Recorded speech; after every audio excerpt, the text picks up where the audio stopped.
आज मैं आप सभी लोगों के लिए, जितने भी लॉ स्टूडेंट्स हैं, उनके लिए एक इंटर्नशिप अपॉर्चुनिटी की अपडेट लेकर आया हूं। लेकिन उससे पहले आप लोगों के लिए मैं जितने भी लॉ ग्रेजुएट्स हैं जो इस वीडियो को देख रहे हैं, अगर कोई भी यंग एडवोकेट है जो अपनी इस वीडियो को देख रहा है, उनके लिए मैं एक नॉलेज के तौर पे, एक प्रैक्टिकल नॉलेज के तौर पे एक क्वेरी आपके सामने मैं पेश करता हूं। सबसे पहली बात, अगर आपके पास कोई क्लाइंट आता है कि मेरे को एक पार्टी से अपना कंपनसेशन लेना है या कोई डैमेजेस हुए हैं उसका मुझे कंपनसेशन लेना है XYZ।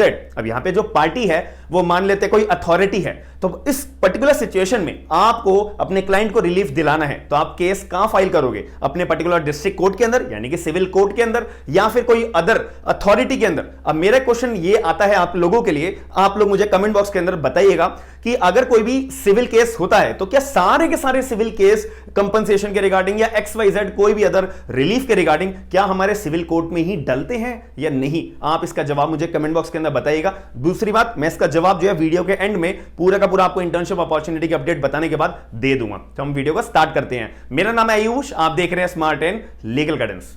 सबसे पहली बात, जितने भी लॉ स्टूडेंट्स हैं वो बहुत ज्यादा खुश होंगे क्योंकि ये इंटर्नशिप अपॉर्चुनिटी की जो अपडेट है बहुत ही ज्यादा क्रीम है। याद रखिएगा कि telecom dispute settlement and appellate tribunal, जिसको हम शॉर्ट फॉर्म में बोलते हैं TDSAT। अब इसका मतलब क्या होता है कि यहां पर बहुत सारे हमारे जो केसेस होते हैं जो डायरेक्टली सिविल कोर्ट में हमारे दायर नहीं होते हैं। जैसे मैंने आपको अभी वीडियो के स्टार्टिंग में क्वेरी बताई थी, तो अभी आपको मैं जवाब बता देता हूं।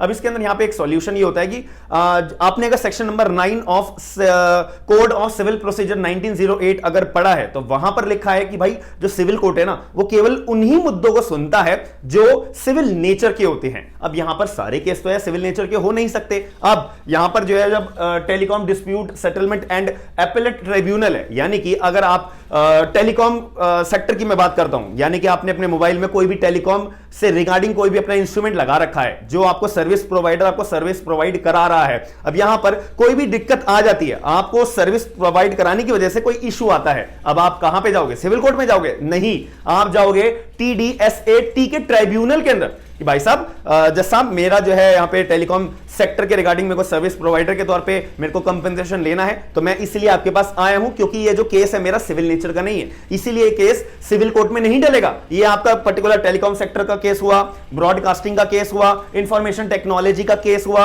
या एयरपोर्ट टैरिफ का भी केस हुआ ना, तो आपको TDSAT के पास, यानी कि ट्राइब्यूनल होता है, यहां पर आपको अपनी रिलीफ पाने के लिए अपना केस फाइल करना होता है। और अगर TDSAT के पास अगर कोई फैसला सुनाया जाता है तो उसकी अपील भी कहां लगेगी? अपील भी आपकी TDSAT के अंदर लगेगी। क्यों? क्योंकि यहां पे बात लिखी हुई है एंड एपेलेट ट्राइब्यूनल। तो ये बहुत ज्यादा इंफॉर्मेशन देने वाली बात है, प्रैक्टिकल लोगों को पता ही नहीं होता है। तो सेक्शन नंबर 9 आप जरूर पढ़िएगा। इस वीडियो को खत्म करने के बाद में CPC के रिगार्डिंग आपको बहुत सारी चीजें पता लगेंगी।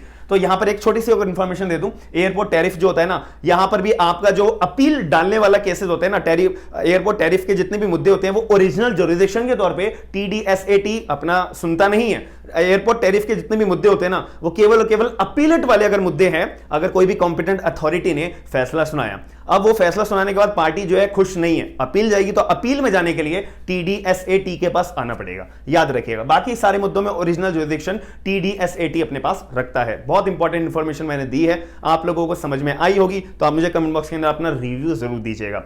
दूसरी बात यहां पे आती है कि मोड ऑफ ड्यूरेशन, यानी कि TDSAT बहुत बढ़िया अपने आप में इंटर्नशिप अपॉर्चुनिटी आपके पास आई है, तो यहां पे आपको फिजिकली प्रेजेंट होना जरूरी है। ना कोई ऑफलाइन इंटर्नशिप है, ऑनलाइन इंटर्नशिप है, ये पूरी की पूरी आपकी ऑफलाइन इंटर्नशिप होगी। आपको डायरेक्ट अपना 4 हफ्तों के लिए फिजिकली प्रेजेंट होना पड़ेगा, दैट्स इट। याद रखिएगा। अब मैं पर्क्स की बात करूं, मुझे मिलेगा क्या क्या? आपको जो है सक्सेसफुल आपने अगर इंटर्नशिप कर ली, अपनी कंप्लीट कर ली, यानी कि 4 हफ्तों की अगर इंटर्नशिप आपने करी है और आपकी परफॉर्मेंस अच्छी होती है ना, तो आपकी 4 की वजह 6 हफ्ते 8 हफ्ते कर देते हैं।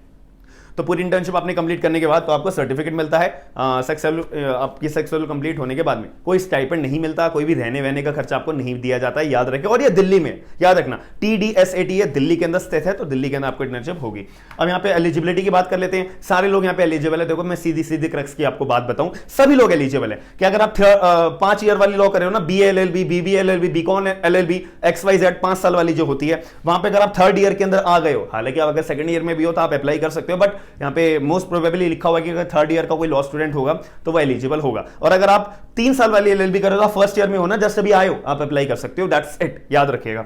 और यहाँ पे अगर कोई एलएलएम कर रहा है वो भी अप्लाई कर सकता है, कोई पीएचडी कर रहा है वो भी अप्लाई कर सकता है, याद रखिएगा।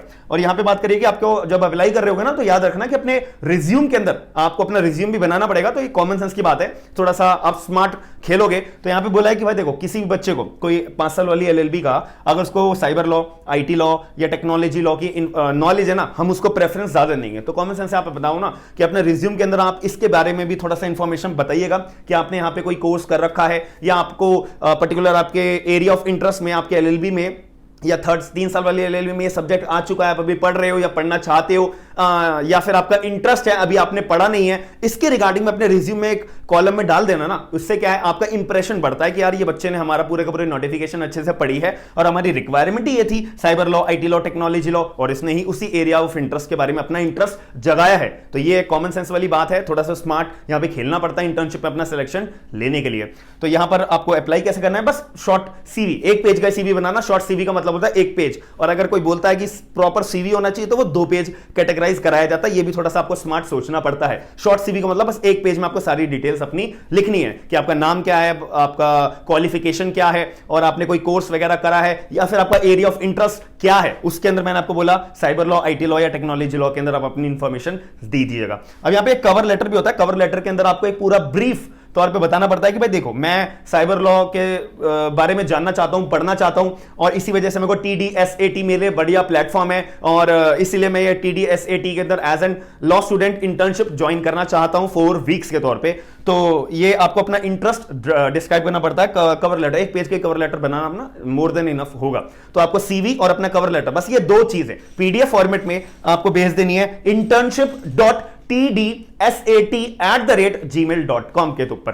तो आपका अगर इंटर्नशिप की अपडेट जो आएगी, जो भी आप अपने इंफॉर्मेशन भेजोगे अपने मेल के थ्रू, तो आपको अपने सब्जेक्ट में लिखना है application for the internship at TDSAT, ये भी लिखना है आपको सब्जेक्ट के अंदर। तो याद रखिएगा, ईमेल आपको अपना सेंड करना है। जैसे आप ईमेल अपना भेज दोगे तो as per the competent authority आपके पर्टिकुलर रिज्यूम को चेक करेगी, आपके कवर लेटर को चेक करेगी। अगर आपका शॉर्टलिस्ट हो जाता है तो आपको प्रॉपर ईमेल आ जाएगा कि इस तारीख से आप अपनी इंटर्नशिप ज्वाइन कर सकते हो। तो मुझे लगता है कि आपको ये इंफॉर्मेशन अच्छी लगी होगी। अब जो मैंने स्टार्टिंग में आपसे क्वेश्चन पूछा था उसका आंसर है कि सारे सिविल केसेस जो है ना हमारे सिविल कोर्ट में नहीं डलते हैं। यहां पर आपको देखना पड़ता है सेक्शन नंबर 9 को कि मेरा जो पर्टिकुलर केस है क्या वो सिविल नेचर का है। अगर वो सिविल नेचर का है तो ही मैं सिविल कोर्ट के अंदर डालूंगा। अब यहां पर जब दूसरा आपके ऊपर मैकेनिज्म आपके हाथ में है, आपके पास ट्राइब्यूनल हाथ में है, तो यार सिविल केस है, कंपनसेशन का केस है, तो आप सिविल कोर्ट में क्यों जाओगे। तो सेक्शन नंबर 9 के अंदर यह भी बात लिखी हुई है कि एक्सप्रेसली और इंप्लाइडली बार्ड। अब यहां पे जब